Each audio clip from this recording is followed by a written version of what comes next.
Afternoon, good evening, depending on where you are tuning in from, or if you are catching us on replay. This is The Awesome Journey, and I am your host, Kelly Steinicke, along with my co-host in care, Christy Howard.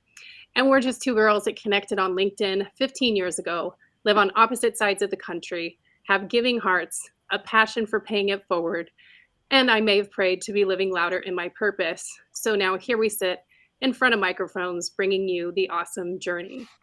And as many of you know, and for those of you that are new here, one of our primary goals was to highlight incredible individuals to share their unique stories and challenges, because let's be honest, we are all united in our personal journeys. And as many of you also know, a big focus for us is talking about mental health, and particularly men's mental health.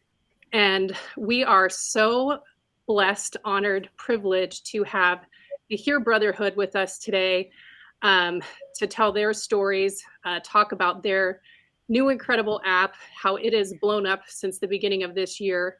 And so our guest that we do have today from the Heare Brotherhood is John Moore, Justin Brey, and Michael Allen. So with all of that being said, because we want to take as much time as possible today to have them share their stories and more about the Heare Brotherhood. But before we get to them, let's turn it over to my co-host in care, Christy Howard. Hello. Okay, just to let everybody know, I'm on the back end, so I'm going to be flipping everybody around so you can know who's talking. I'm so excited about this because everybody who knows me, I am a mental health advocate. And I have seen so many of my male friends spiral down. And we've known from our past guests, there's a bad stigma. And let's kill this stigma. So Amen. I'm bringing on John. I'm not going to try to interrupt as much as I usually do because they have such great stories. However, if I have to, I've got to. But they're going to share their stories and how this all came about. But this is something I'm so passionate with what they're doing. And I'm a female. However, when our men are getting healthy in their mental way and everything like that, we're happy. So it's all about you. Well, thank you. Well, thank you for having us on. We really do appreciate it. And please interrupt us as much as you want. We are fine if you interrupt us. Yeah, I might regret it later, but no, seriously, we're just here to have a discussion and to share what's been on our heart and mind for a while now. So there's a lot of different ways going into how this thing started. But I guess the short and concise version is that I dealt with my own mental health issues. And I didn't realize, I probably would have cringed a few years ago to think that I would ever have mental health issues. I think a lot of men feel that way, like, oh, I'm fine. I'm good. Yeah, there's bad days. But I mean, I have a really wonderful life, a wonderful family. There's a lot of really great things going on. And I think because of that mindset, I really pushed a lot of things down. I pushed away a lot of things that I didn't realize were affecting me. And so in the middle of 2021, I got laid off from a job that I felt like I was doing a really good job at. We'd had some really great successes and I got laid off. They took care of me. I had a severance, but I ended up taking a job that I knew wouldn't be the best probably thing for me. But I thought I can do anything that I set my mind to. And so I took the job, and it was during a really kind of difficult winter for me. And during those months is when I really started to spiral and started to have really horrible negative thoughts about myself and my worth that I'd never really had before because I'd never been laid off before. And so that was really the trigger for a lot of things from my past that I hadn't dealt with. And so all of a sudden, at the beginning of 2022, I was in this crisis. And I recently heard from somebody that mental health issues are born from undealt grief surrounding the loss of a loved one, the loss of a job, or the loss of a relationship, or the loss of really anything that is important in our lives. And I was really dealing with the loss of myself and grieving over that, and grieving over this job, and grieving over feeling like I was worth something, and over just a few other things. And so during that time is when I really had to take a hard look at myself, because I was really grumpy at my kids. I was really on edge with a lot of things, and just in this path of self-destruction. And so I told you this was the short version, and believe it or not, it is. Ask Justin and Mike. But after a few months of really sitting in that and just feeling horrible, I was tired of feeling like a worthless man, and decided, with the help of many people who were conspiring in a good way behind my back, including my wife and a buddy of mine, who helped me to get back into the gym. Another friend helped me and bugged me so much to try these trendy cold plunges, and so I finally did that. And I also took the plunge into therapy, and tried that out, and swallowed my pride, and went with it. And so there were all these resources that started to really settle into my life and affect my life in a way I wasn't really expecting, that helped me to overcome some of the self-limiting beliefs that I had, even longer than before I was laid off, that I didn't realize were dominating the way that I was thinking. And so through all of these people that loved me, and this brotherhood that I had started to form with my community, there were that, plus the resources that were available that I started to take advantage of. It was a perfect storm of just feeling this love and feeling like I could do it. And people really convinced me. And I was like, oh, thank you for telling me I'm great, but I started to believe it. From them. And then I started to realize that God felt this way about me the whole time. And I knew that, but you start to doubt, you start to let these other voices inside. And so I started taking advantage of it. And then, so that's one part of the story. There's a lot more to it, including the suicides of 3 of my friends. One of them appeared to me in my head in the middle of the night. I woke up in a sweat and tried to reach out. Couldn't reach out. I didn't think anything of it at the time. Didn't get a response, and then 3 weeks later found out he died by suicide. He had taken his life.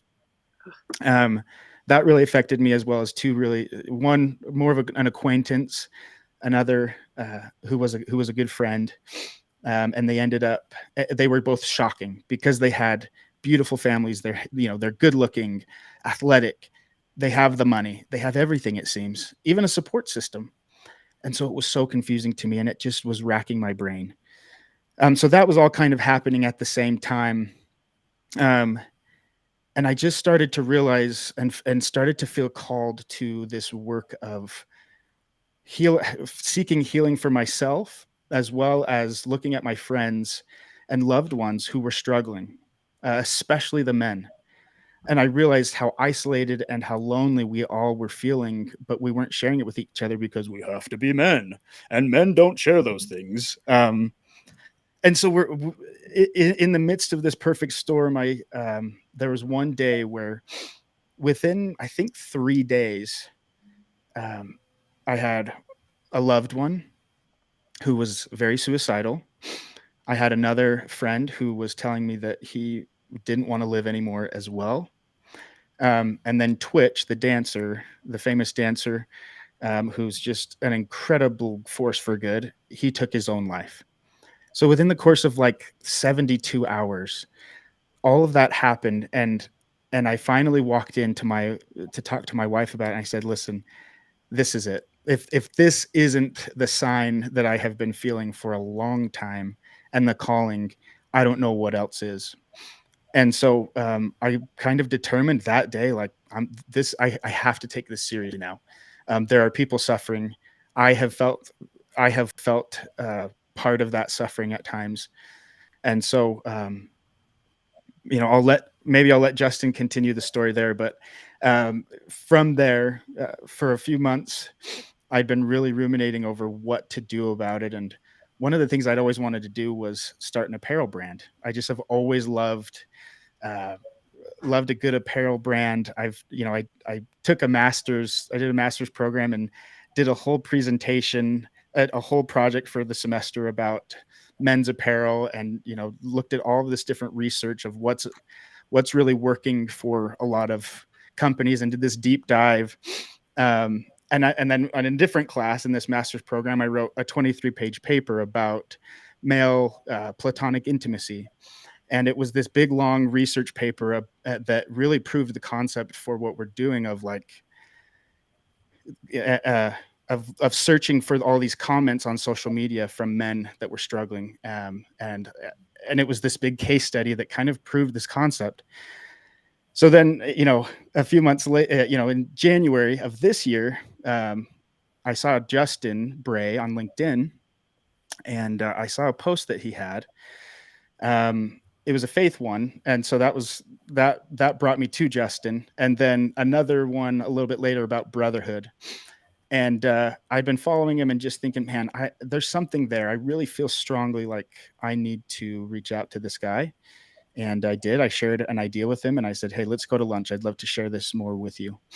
And so we went to lunch and in January, and it was magic. Honestly, it was this beautiful moment of alignment that felt divinely inspired. It's one of those moments where I feel like God was putting people in the same room at the same time, because he needed us to get into this work. And so I'll pause there and let Justin take the baton. Sure.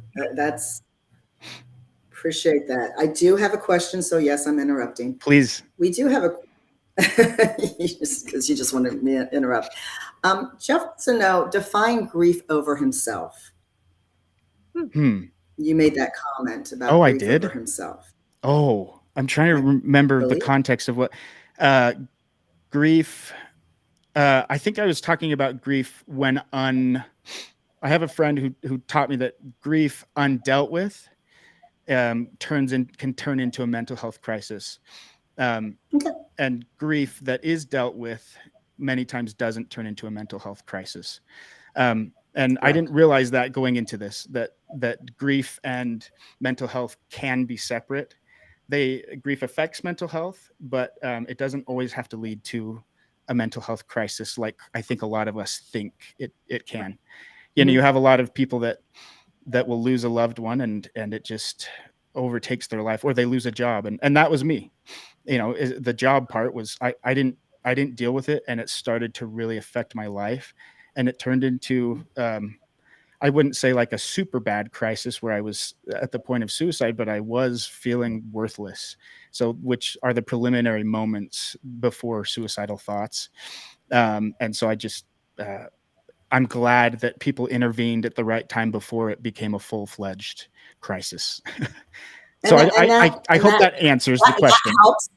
It actually does. Sure. And that totally answered.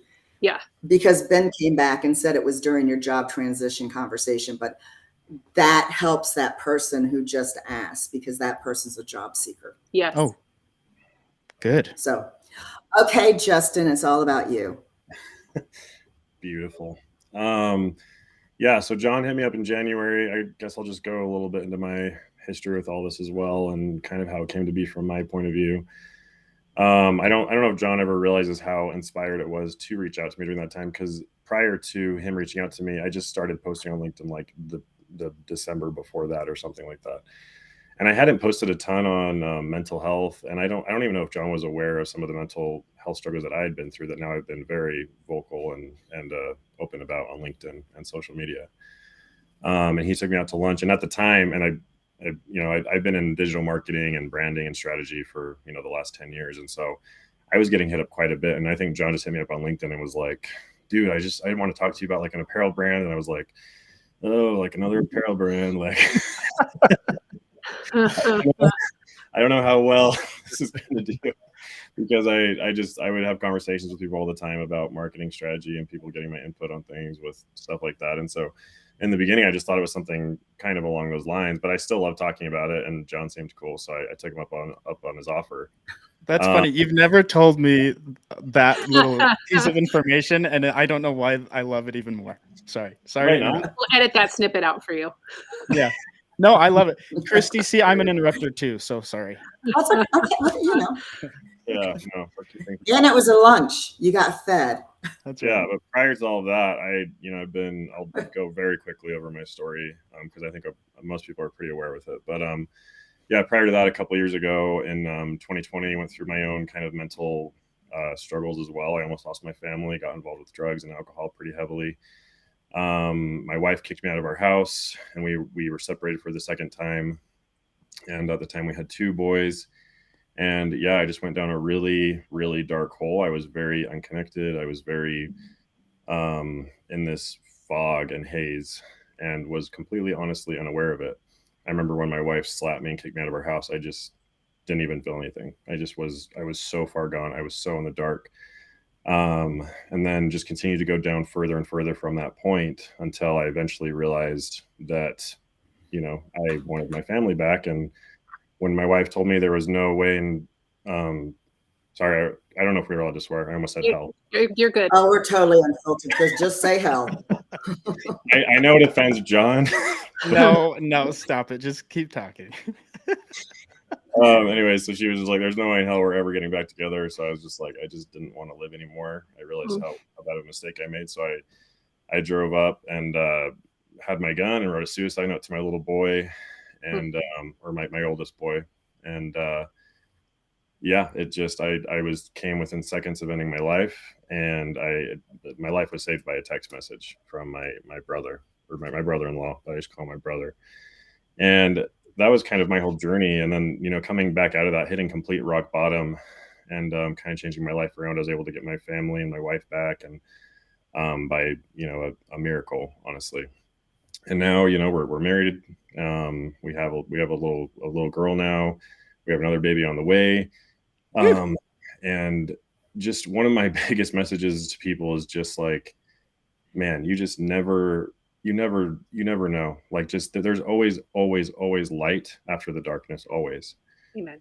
And so that's just the message I try to push to people most of the time, or all the time. And so, yeah, prior to John hitting me up in January, I don't know if John was aware of all this, but I shared with him that experience.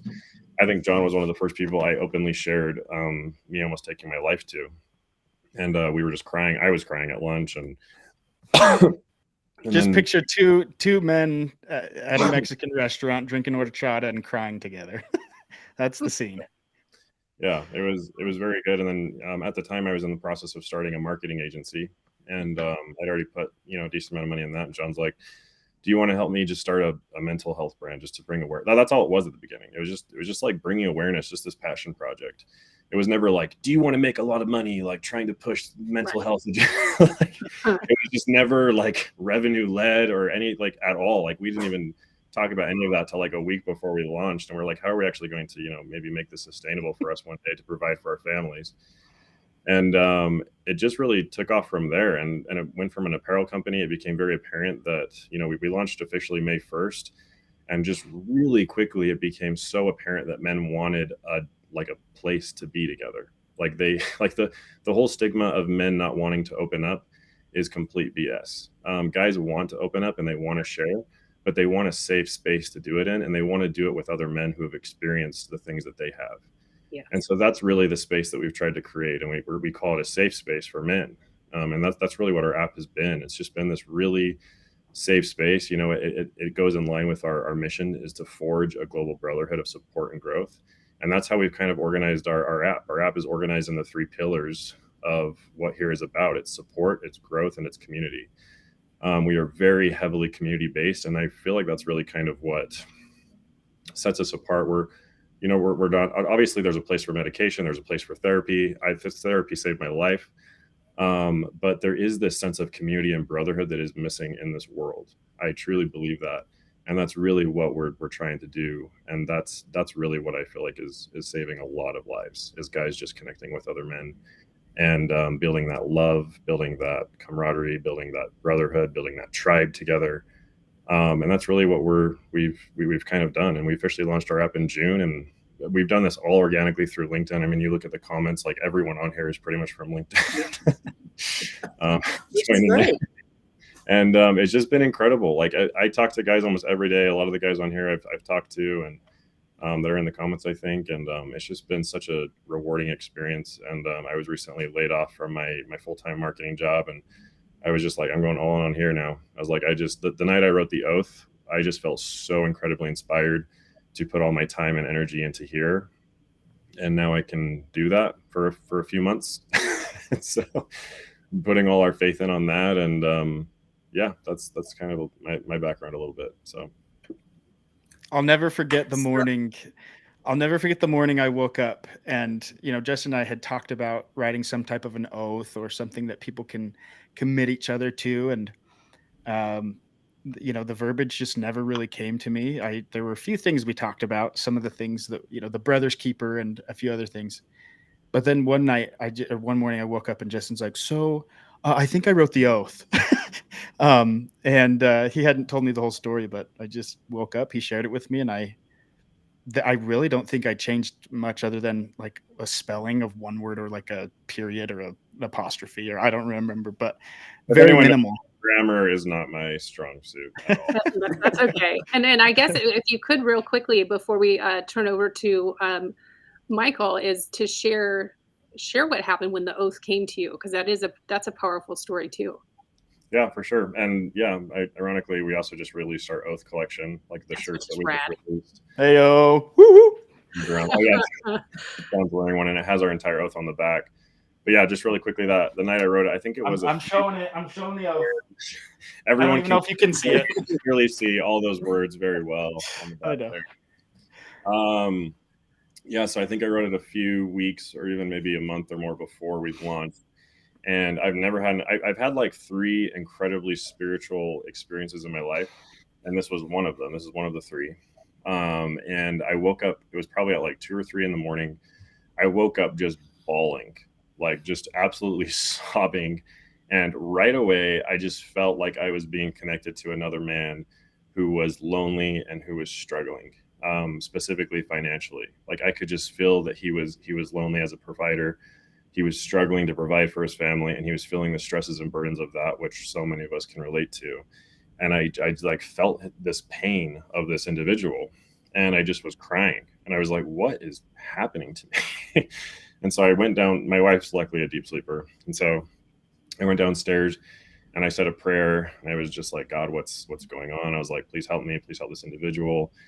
And I don't remember the exact words I say, but when I came out of the prayer, I just started having all this kind of peace come to me in a way.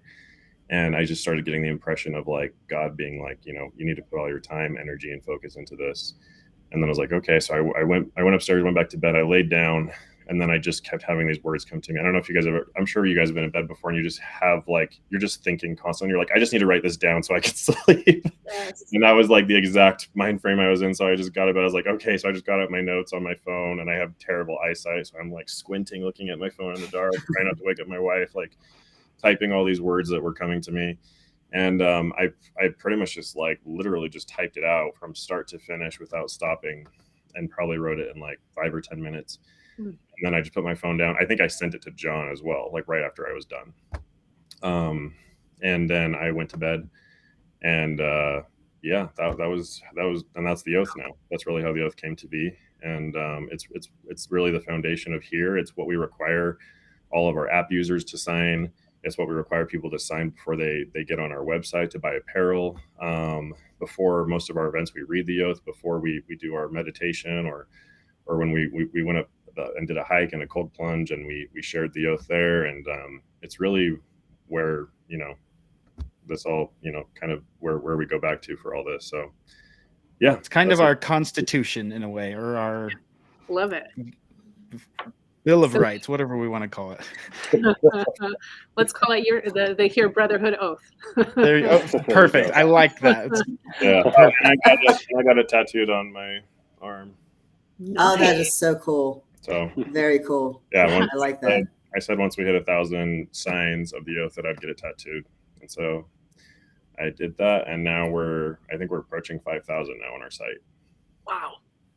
That's so great. That's so cool. So great. I'm going to bring Michael over to tell his side. And then, you know, I got people who know me and Kelly.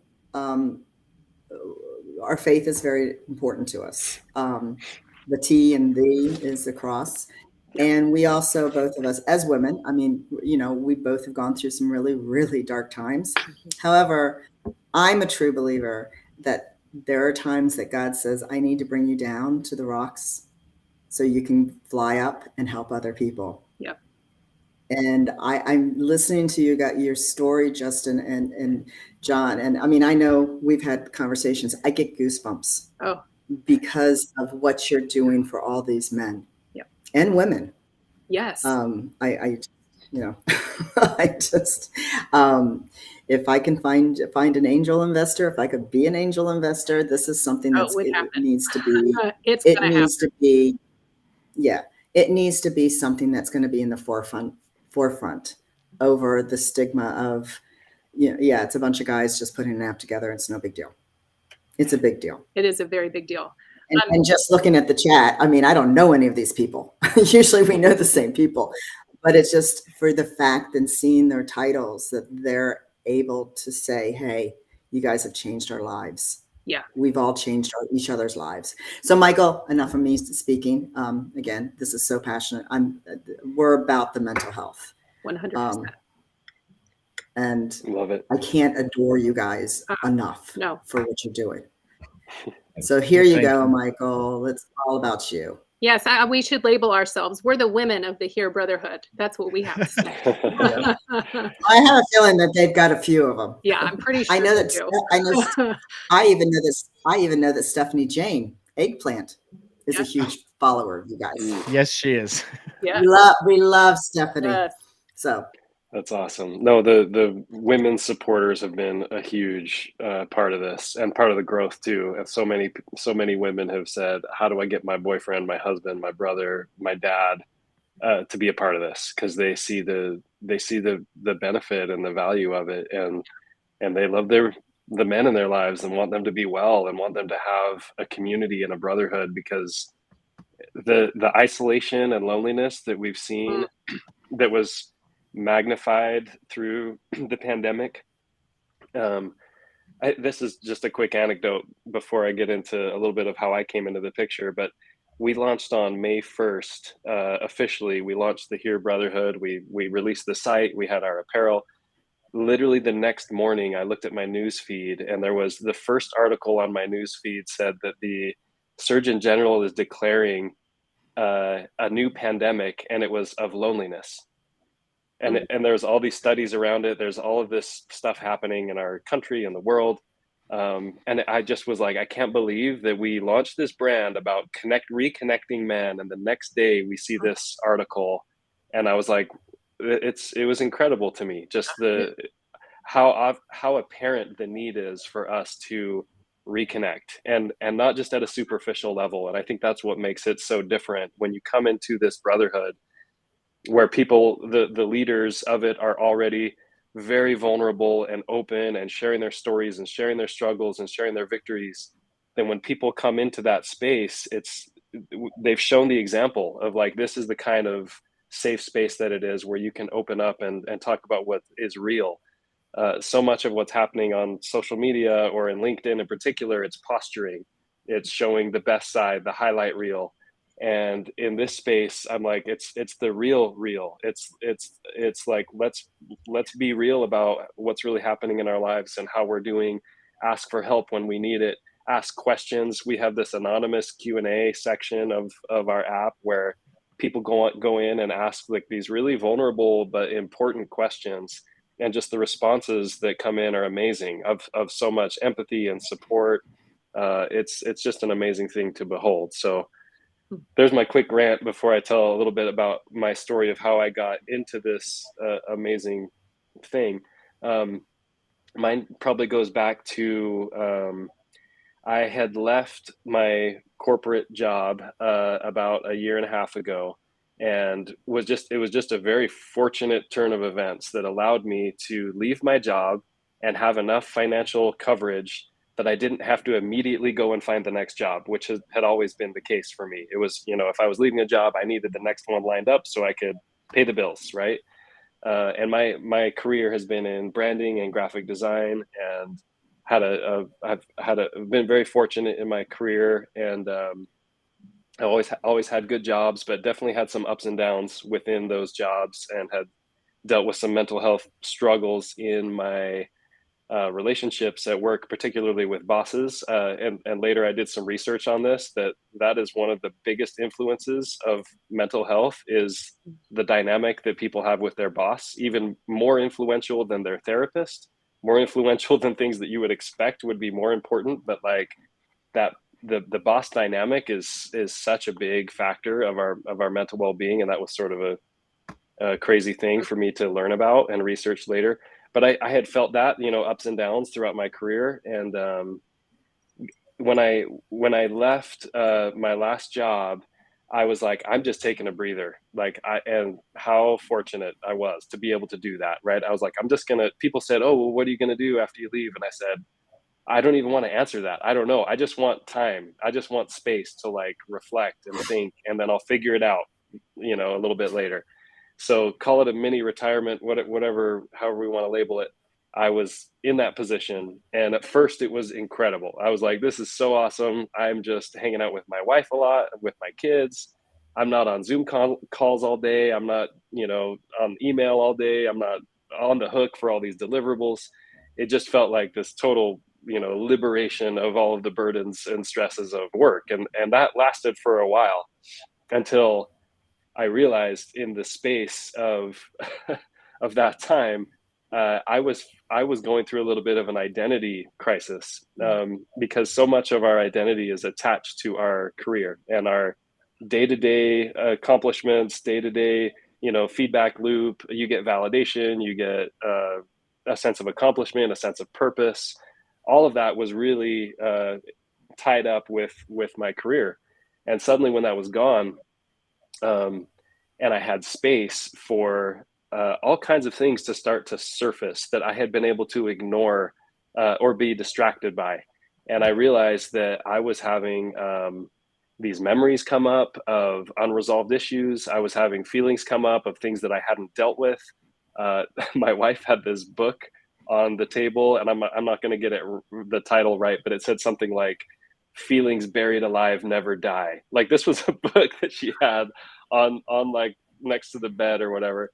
And I would see that book title and just be like, ooh, because I was feeling that, but I was not in a place where I was ready or willing to face it yet. And I found that I was just really trying to avoid facing myself. I was very uncomfortable when I just had an hour of nothing on my schedule and nothing to do, but sit with myself. I was just like, oh, no, I'm gonna like get on. I just needed to keep myself distracted to feel, I don't know, relief from whatever I was avoiding, right? And so finally it reached a point where, ironically, during this time, I was thinking, wouldn't it be cool to do these men's retreats? My wife has done yoga and was doing women's retreats, and is just this amazing woman. And she would come home from these experiences just beaming and glowing, and like, it was so incredible. And I was like, what would it look like for guys to get together and do something like that? But like, what would be like the manly version, like, would we go do some cool adventures and go like chop wood and hunt or something? I don't know. I'm not even into hunting, but I was like, that's grow beards together. Yeah. So I was like, what would a men's version look like? And she not coincidentally had a friend who was doing men's retreats. And so she connected me with him, and we met, and he was like, I've got one on Friday. You got to come. And it's so funny because I was like, nah, I don't want to go to a men's retreat. I just want to like host a men's retreat. like just the pride and like the ego that were so obvious in that. Right. And so I finally was just convinced myself, I just got to go to this and see what happens. And so I went to this I went to this retreat, and it gave me the space. We keep talking about the safe space, right? The space. It gave me the space to finally face and deal with and process all the stuff I had been carrying. And a lot of it was connected to shame that I wasn't dealing with or facing from mistakes, from shortcomings, from all kinds of things that can lead us there, and the self-judgment and the self-criticism, all of the shoulds. And by the way, I was in a position where it's like everything is like, this is like a dream come true, and yet I'm sitting here feeling depressed about myself and my life right now.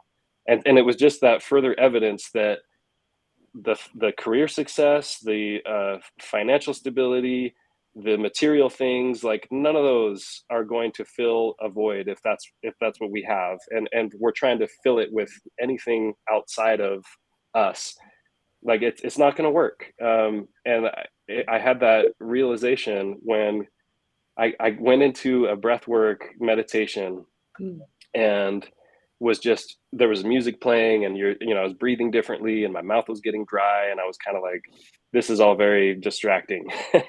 And in my head, though, I just started to repeat the words, God is above all of this. God is above all of this. And suddenly I felt like he just picked me up and lifted me out of all of that. And suddenly I wasn't hearing the music, and I wasn't feeling the dryness in my mouth. And the words that came to me were to be free.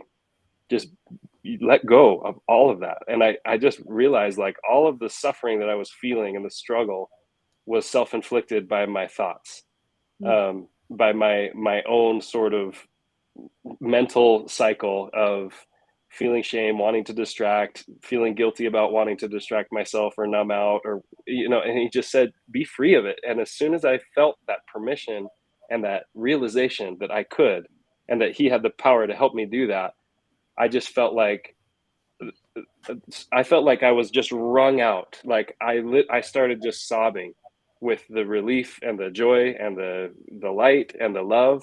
Like I just wrung all of that out of me in a good way. And then suddenly I had space to receive, because with all of that noise and all that stuff that I was inflicting upon myself, I didn't have space to receive and feel of love from God, love for myself. And then I could feel it for everybody. I could feel it for my family, for my wife, for my kids. In this meditation practice, I was just visualizing each of them and just like sobbing at how much love I felt for them. But I kind of had to feel that for myself first. And I think that's where a lot of us as men struggle, is like we're willing to like do whatever for our families or for our spouse, but like we're feeling hollow inside, or not feeling love for ourselves, and it leads to all kinds of struggle, right? So I had that incredible experience. I left that retreat going, okay, I'm definitely doing this retreat thing, and it's not going to be about growing beards and hunting and chopping wood. It's going to be about spiritual connection, which I knew would be a part of it, but I wasn't sure how to weave it in. And I was like, no, I'm just going all in on this connection, vulnerability, sharing, journaling, meditation. And yeah, we do a cool activity too, but even the activities, there's intention in them. There's purpose in the activities that we do. And so I was doing those for about the last year and a half. And one of the guys that came to my retreats had met John and Justin through LinkedIn. And he said, you guys got to talk to each other, because what you're doing at these retreats and what they're trying to build and create, like there's so much alignment. He's like, I think you guys will just hit it off and love each other. And so that was the beginning of how we connected. And I love that they were coming at this whole issue from a different angle. They were thinking about this whole movement and this apparel brand that represents the movement. And, you wear the shirt and it means like, I'm here for you. It means something. And they were thinking about the online experience and just so many different angles that I wasn't even thinking about. I was kind of focused on the retreat in-person experiences and how powerful those could be. And what was amazing is just the way those two things came together so harmoniously. And I remember one of the questions, I think Justin or John asked me, they're like, so these retreats sound amazing, but like, what happens after? And I was like, yeah, you're right. Like we have a text thread and some people kind of stay in touch, but it kind of just fizzles out. It's like we had this powerful experience together, and then, you know, and that never dies, but there wasn't sort of an ongoing, Mhm. longer, lifespan to that experience. And so I love the idea of, yeah, we have these powerful experiences, and then it continues digitally. It continues through smaller events, maybe not like an overnight retreat experience, but we all go do a hike and a cold plunge, or we go do uh, just a breathwork meditation session in my detached garage, which we've done a few of those. There's just all kinds of ways to continue to stay connected and to continue in the brotherhood and in the growth and in the connection with ourselves, with God, and with each other. And so these Justin and John, when we met, they just said, "Hey, we really feel like we want you to be a co-founder with us." And I was like, "Well, I've been doing these retreats, and I've been kind of playing small, like just small groups with people that I knew, or within these small circles of my social circles, I guess." And this to me just seemed like this is an opportunity to extend and reach more people. And it was the right time. It was the right time to extend beyond what I had been doing. And so I felt really grateful that they offered that invitation, and they came to my retreat. That was such a powerful experience because they hadn't done it So yet, and good. so they came to the retreat in April, and we launched in May, and that was the beginning of the official brand. I mean, that's so So incredible. I'm going to. There's so many. I'll turn it over to you in just a sec, Christy, if there's any Yeah, no, go ahead. Go any ahead. I got questions. some. I No, go just ahead. think it's so beautiful how you all so organically came together. These are the moments that I'm like, anyone who does not believe, tell me that God's hand was not in all of this, making this happen. I mean, you Totally. could not have made this business plan if you would have No. sat down and tried to do it.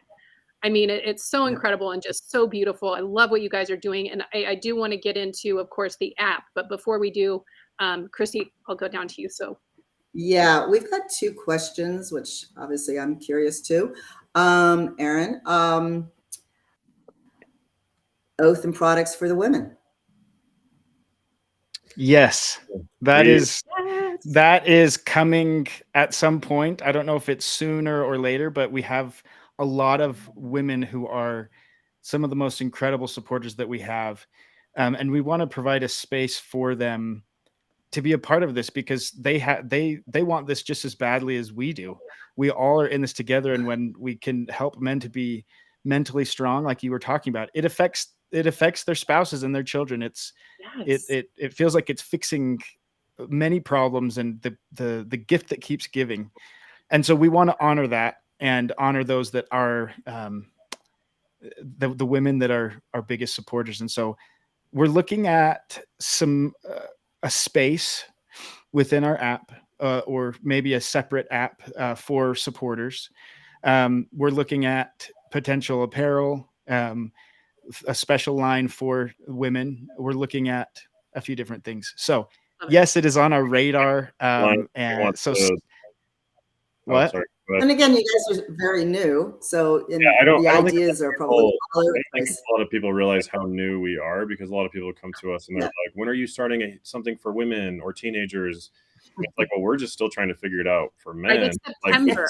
We really started, but we did buy the domain Heare Sisterhood or something, 𝐿earsisters.com. We've gotten a lot of feedback from people wanting to get their teens involved and asking if teens can be on our website or our app. And I think what we want to do eventually, which is down the line, we really want to like perfect and work on what we have currently, and then possibly most likely recreate that for women and for teenagers. And I think that's kind of the plan going forward. But right now it's like, I don't know if that's going to happen I don't know. We'll see. Well, it depends, but we have thought a lot about it. We have talked a lot about it, but right now it's just, right now it's like mostly men have been resonating with us specifically, obviously. And so, yeah, this is kind of our focus right now, but the future I think is which I believe is a spectacular focus because this is what's needed. We think there's a real power in like men, like we love all men and women, and we're not saying anything about that, but it's like we do think there's a power with men being with men and women being with women, and even teenagers being with teenagers in their, you know, own separate spaces. And so we've just, you know, we've seen men open up in our app where it's like, if we did bring in women, it's like they probably wouldn't be likely to open up about certain things, and vice versa with women as well, right? And so that's really what we're trying to create. And so far, it's like, honestly, people have been, in all honesty, like I'm surprised people have been so respectful of that. I honestly thought we were going to get like kind of a lot of backlash when we were like, this is just an app for men. There's a community for men, and we still have events. Like Mike has done a few events with both men and their wives, and we've done a few things there. But it's like the support and love has been honestly incredible. So, but yeah, it's about the brotherhood. Yeah, and the brotherhood needs to be important. So Paul wants to know: is there an age minimum? Say Insta post, e.g. So your ages range. You said you got like old people like me and young people like you guys. That's been the biggest shock for me, is who this is resonating with. Because originally I don't really know what we thought at the beginning. But I thought it was going to be a younger demographic. And we've seen a whole range of people, but mostly it's been guys between 30 and 45, 50. But there's a lot of guys in their 50s and 60s that are the most loyal, some of the most loyal brothers within the app and in the community. And honestly, I can't love that even more than it. I just can't love it enough. I think it's so powerful to have the wisdom of a 65-year-old man and the youth of a 27-year-old guy, and we have a lot of that range. But you go into these comments and it's like age doesn't even matter. Age, experience, that's what I love. There's just this equalizer within the app, and nobody seems to care about all of these things where we usually feel like we have to prove ourselves, or we have to, for whatever reason, those walls are down. And so you have a 27-year-old kid, guy that's commenting on a 65-year-old's post and offering advice, and vice versa. And there's just this give and take between everybody, because there's so many walls that are down, just because that's how we've set it up from the beginning. Like, you don't have anything to prove here. Come and we'll support you, and let's get better together at the same time. So great. So let's talk about this app. Yeah, let's talk about this app. Do you want me to answer the question that one? Okay. Because his question was, should we answer the question? Because the question was, is there an age minimum? Yeah. So I think to answer just that question, I think we have kind of non-officially been saying it's like 18 plus. Like our current app and what we have is like for adults. Like we do talk about things on the app, I feel like that is centered more in the adult genre. Not that it's inappropriate or anything, but it is definitely, there's some pretty heavy things talked about in our app. Yeah. And so I think just to answer the question from Paul. Oh, that's fine. Yeah, that's but fine. So talking about do that. 18 plus, yeah. So talking about the app, how does somebody listening to this, or hear about it, how do they find it? How do they go on it? And how do they pay for it? Or, I mean, how does this all work? You want to take it, Mike? Sure. So the app right now is still with a third party. So it's not branded as Heare Brotherhood, but we are actively transitioning it. So it will be its own standalone app. And that should be live in a couple of weeks, which is awesome. So it does exist. It does exist today. It's using a third party called Mighty Networks, and they've been an amazing partner. But when you go into this Mighty Networks, if we can share the link of how to download our app. It will show up on your phone as Mighty Networks, but you go into it, it's all Heare Brotherhood. I mean, so you're accessing our app through that. And the app itself is it's a community of support and growth, and we have different channels that are set up almost like in a Slack, where you would have different channels on the left hand side, and there's different sort of themes or topics. So some examples are like, we have the daily wins channel where people can just go in and be like, hey, today, like I had this awesome moment with my son or with my wife or whatever, and people can like cheer and celebrate that and cheer each other on. And then there's the daily grind channel, which is like, I'm having a hard time today, and like I still haven't been able to find a job or whatever it is, right? And so Or there's asking for sharing that, advice. and then yeah, asking for advice or just sharing like, hey, this has been on my heart. I just wanted a place to share it. And there's all kinds of good commentary and responses to that. We have resources in there. We have a library that is a mutually shared library. So people just go in and say, I read this book, it changed my life. And anybody can contribute to that, which is awesome. So there's a lot of good resources that are being shared that way. We have an events tab that show both digital and physical events that are happening.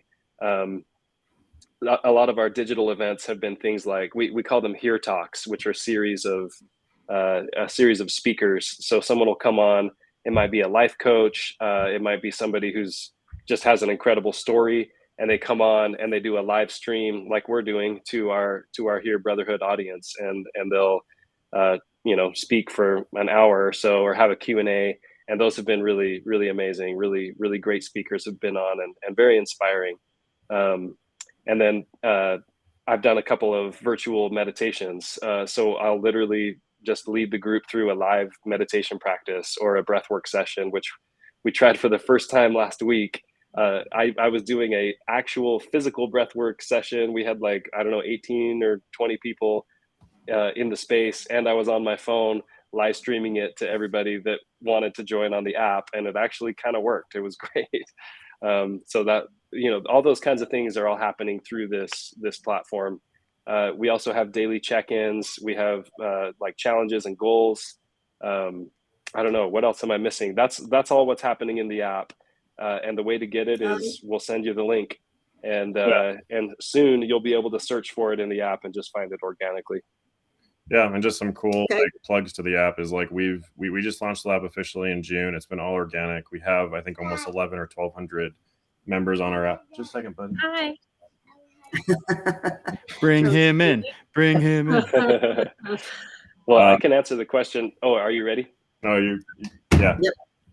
And so yeah, we also officially hit global on our app. So we have men officially in every single continent on the app. And it's just been incredible. Going back to what Mike said about loneliness, it's like that's the whole point of the app, is we're trying to cure loneliness, right? Loneliness is what leads men to doing terrible things, and everyone to doing terrible things. And so that's really what we're trying to do on the app is to bring men together, to bring them and to relate to each other, to share, to be vulnerable, to love, to support, to grow together. And and like Mike said, the plan is eventually to have our own standalone app, and that will be coming September 25th. It got pushed back a bit, but yeah, we will have our own standalone app, and then our plan is to eventually monetize the app a little bit, and to start making a little bit from that to help us with events, retreats, make this a viable thing for us to be able to do for the rest of our lives. So that's awesome. And I just want to kind of what is the cost for someone who wants to go and get the app? And we will, like we always do, we'll include all the links in the comments, and also when we do post promotion, we'll include all those. But what is the cost associated to the app? Right now it's free. I don't know. Do we want to publicly share what we are going to charge? We're not. We haven't 100% decided yet. We're close. I will say with confidence, it will be below, our basic membership will be below. It'll be very affordable. It'll be below $10 a month, 100%. And so the reason, if I can interrupt, going back a little bit, I think it is important to say this. Part of the journey to this point is I as I was looking for certain resources and I wanted to join these brotherhood groups and these retreats, I couldn't afford anything. I couldn't afford $1,000 a month coaching one-on-one, or a $5,000 weekend retreat. And so I kept having this question come to me, what about people like me? I feel like I really need these resources and I don't know what to do because everything costs so much money. So going to what Justin was saying, we really want to make this affordable and approachable, because there is a gap of accessibility to these resources. And we see that all over the world. And right here in ours, what was that?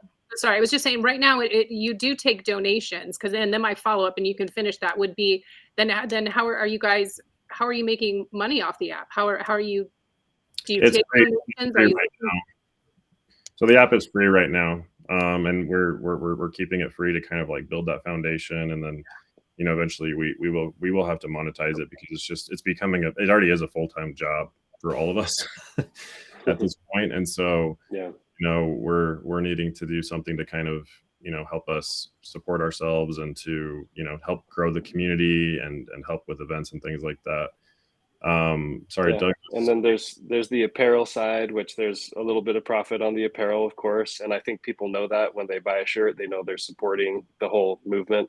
And the events that we do, we, like John was saying, we want those to be very accessible. And so retreats are not in thousands of dollars. It's like a few hundred, which most people can typically pull off. But our hope is that we can always keep the events very accessible, and the subscription for the app will help with offsetting some of those costs as well. So yeah, the monetization thing is early stage. Right now we're not heavy in that. It's never been about that. And I think that I love that's been the intention from all of us all along. It's not about like, hey, how do we make this a business? It's been about how do we help more people? And the money thing is like, oh, we probably should figure that out too, because it won't be very sustainable. Which, by the way, that's so now I'm nope, I want to interrupt you. John. You go. You interrupt. No, You go, girl. And I love this. You're getting a lot. You must have a lot of Texas people, because you're getting this y'all. So are y'all we do opposed have to a lot of posting Texas. scripture in light of? Well, that's okay. Hey, I'm a Texan. Are y'all opposed to posting scripture in light to the trials of men? So there on that. So people going on that app, let's say they don't have a faith, they don't believe. Hey, so look at my life. There's no God. So I'm just sort of curious how that rolls. Well, we've never wanted to brand here as like a Christian brand, but all of us, all the founders, and I think everyone pretty much on our team, there's 7 of us, we are all religious and we're all Christian, I think. But we're never wanting to brand the actual Heare Brotherhood as like religious or Christian, but we're also not shy about our faith and what we believe in, as we don't think anyone should be. Right. And so we welcome all faiths and beliefs, and it even says on our oath. It even says all cultures, beliefs, nationalities. We welcome everyone into our app and to be part of our community. And we believe in the freedom of all that as well. So So yes, amen to that. Will also makes the go. Are you going to go? Or just saying amen. Just saying amen. Amen. There's a lot of tension between you two. Well, okay, now I will add something now that I have the floor, I guess. But just going to and then you can read why don't you read that comment down below? Okay. Because it's to you. Okay, sweet. No, I was just gonna add that to Justin's comment that we want to offer many resources, and there's different resources that resonate with certain people. For me, a cold plunge was something that helped me to wake up and to clear my mind, to help with my mental health. Breath work has been helpful. But some things don't work for other people. And, while I believe that God works for everybody, not everybody believes that. And we don't want to force our opinions and beliefs on others, but we aren't going to be shy about sharing it, but we're not going to be pushy. If somebody sees that we're talking about God and it resonates with them, please, yes, let's talk about it. But if it doesn't yet, or ever, we want you here nonetheless. So I'll move on then to read this per your request from Will. So he said, the app has become a part of my daily routine, and I've learned to love reading about the daily ups and downs of the brothers in there. Can't thank you all enough. Thanks, Will. Love having you on. Thanks, Will. Thanks, dude. So great. And I have lots of comments, but they're all on your page. Yes. And if there's anything, obviously, that we didn't get to, we will go back and get to the comments, guys. So if you do have anything else, please send. And like I said, we'll follow up in any of the links that we have talked about. And I know that we're coming up on the hour here. And I figure we should probably round robin with y'all to see what your final thoughts are and wrap ups of going forward are. Well, I was actually going to ask if I could share this. I had Absolutely. I had Yes. a moment yesterday and wanted to just share this message. And obviously, I won't share a name or anything. But this caught me off guard yesterday, and I wanted to share it. This person said, 2 weeks ago, I realized that I had two choices. I could either kill myself and let my life insurance pay off all my debts, or I could file for bankruptcy. Even though I only know like 5 people in here, I didn't want any of them to think that they had somehow failed me or the movement. So I opted for the latter option. I have skipped all of the check-ins because I'm proud and stubborn, but I have read every one every day. I just wanted you to know that even though you may not think you're accomplished all that much on any given day, you are. I am here today because of you. This may sound really weird to say, and to be honest, I'm crying as I type this, but I love you. And then he goes on. But I can't tell you how grateful I was for that message, that that person decided to stay, but also that they felt like they had people to support them. And for me, that meant the world that they chose to reach out and to live the oath that they have signed, because they're here with us today. And I'm so grateful for that, and just grateful to be a part of this journey that I hope will continue to bless the lives of men and their families forever. That's, I guess, my parting words. And thank you for having us on, Kelly and Christy. Absolutely. Just appreciate you and love you and your support, and just so grateful for you. No. Ooh, our pleasure. Amen. Who would like Who's to go next? next? Mike? Yeah, I can Okay, go. well, Michael, you're going. I'm pulling you over. Yeah. All You're right. going. Cool. No, thank you, John, for sharing that. Yeah, That just beautiful. it was powerful. I would just, I don't know, I would just say, like, there's so many good things happening and a lot to look forward to. The retreats that I have been able to conduct or facilitate have been incredibly powerful experiences that have been life-changing for me and for many that have attended. And there's just nothing I would rather be doing. It's such a privilege, and to get to extend that experience through the digital space that we've created has been just such a blessing. I feel like there's so much potential here, and I hope that we can see an outsized impact, because if men are doing the work of healing and reconnecting, if you think of so many of the world's ailments, and this is at the grand scale, right? I mean, literally conflicts and wars and abuse and school shootings and whatever, all of the terrible things that are happening so often are happening because of men who are suffering and in pain and offloading that in unhealthy, terrible ways. And I just think of, like, if we could deal with that as a society and as men, as individuals, if we could own our issues and work on them and find healing and find strength and find brotherhood and find connection, what if we could see those stats start to change around, not just the depression and the suicide, but like the harm that men are doing to other people too, even human trafficking.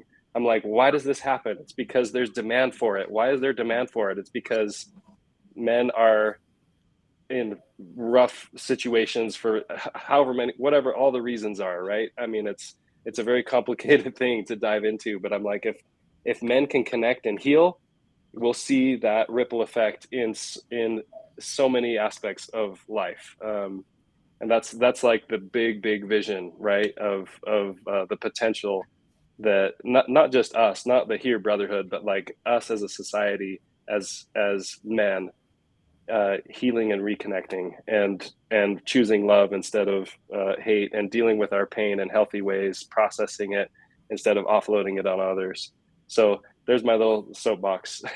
That's what I'll end with. It's Amen. a wonderful soapbox. Yes, that was Absolutely. Amen. Okay, Justin. Me? There I am. Went over. There you are. tag. My two main goals for all of this, and the whole purpose behind everything we've done, for me personally, I think for most of us, has been to cure loneliness. That's a huge one for me, because I know all of us know what it's like to be in complete, utter loneliness, and to be in that dark space. And so we want to cure that. And the other thing is to see the suicide statistics go down in men. That is like one of my biggest goals. The suicide stats for that are just absolutely ridiculous, with 80% of suicides happening from men, and that they're almost 4 times more likely to commit suicide than women. And just something that incredible that happened that I just want to share really quick on our app, which was just so powerful to me, was we had a brother reach out to me, and he texted me, and he's like, hey, one of my friends, his son almost just tried to take his life, and he's in the hospital, and he's like, is there anything the Brotherhood can do for this? And I was like thinking, and I was like, man, I don't know. And so I sent out this message on our app, because we're able to message all the members, and I was like, you guys, I was like, if you can just make a quick video for this father's son.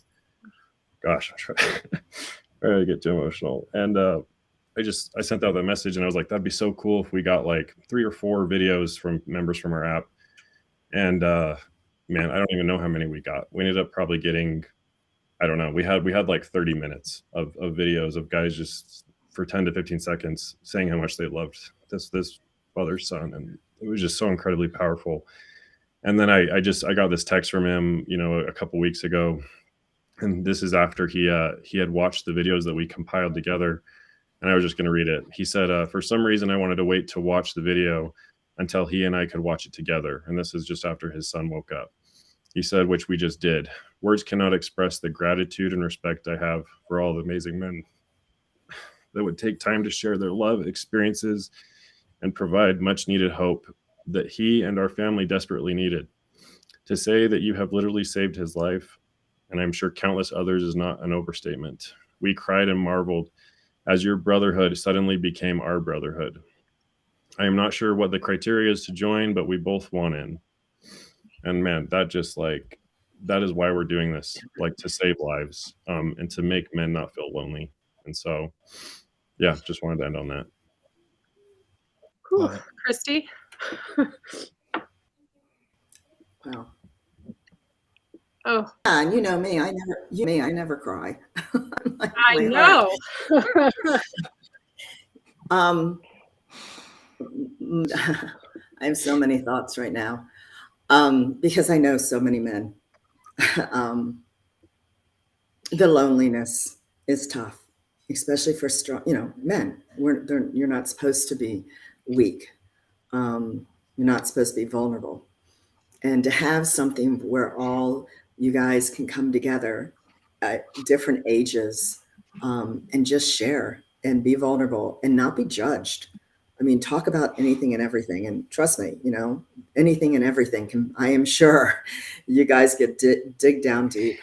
The suicide, the trafficking is huge, because there are so many men out there that feel like they're failures. They're failures to their family, not getting a job. Okay, guys, I don't cry. I do not cry. And that's another thing. Men are allowed to cry. Amen. And that's allowing your souls to be open. So I just, what you guys are doing, I'm behind you 100%. I'm going to Kelly because, again, I don't cry. It's overwhelming, but it's beautiful of what you guys are doing. And I thank you. I thank you as a woman for how you're helping the men out there, then killing the stigma. Yeah. So Thank you. yeah, It's I just, I'm with you. There's so many things I could say. And what I feel extremely overwhelmed with at this very moment is that you guys are a gift from God, not just to a brotherhood, but truly to humanity. Because you are connecting with people on a soul level. It doesn't matter who we are, where we come from, what we do, what our titles are. We are all the same, and we all require the same things. And you are making this safe space, this community where people can go and feel unjudged, and you're saving lives, like quite literally. And that is work that we should all do every day to help one another, instead of being so rude to each other and being divisive, because we are all the same, regardless of what your story is or what my story is, what our journeys are, because we are all truly in this together. And man, you guys, I loved you before this. I know this will be an ongoing thing. Christy and I could not be bigger cheerleaders, and I swear we will be the first ones to wear that Women of the Heare Brotherhood loud and proud. You guys keep doing God's work. You're incredible. We're so blessed to have had you here today and for sharing your stories. We're just, I don't even know what else to say, just blessed and so thanked. So everyone, thank you so much for joining us today. Please go out and check the Heare Brotherhood. We will share all their links and connect with them. Follow them on social media. They're incredible. And until next Tuesday, this is everything. I have goosebumps to my core, and I feel like I want to go sob in the most beautiful way, because we are all on this journey together, and together we do make it awesome. Thank you so much. Thank you.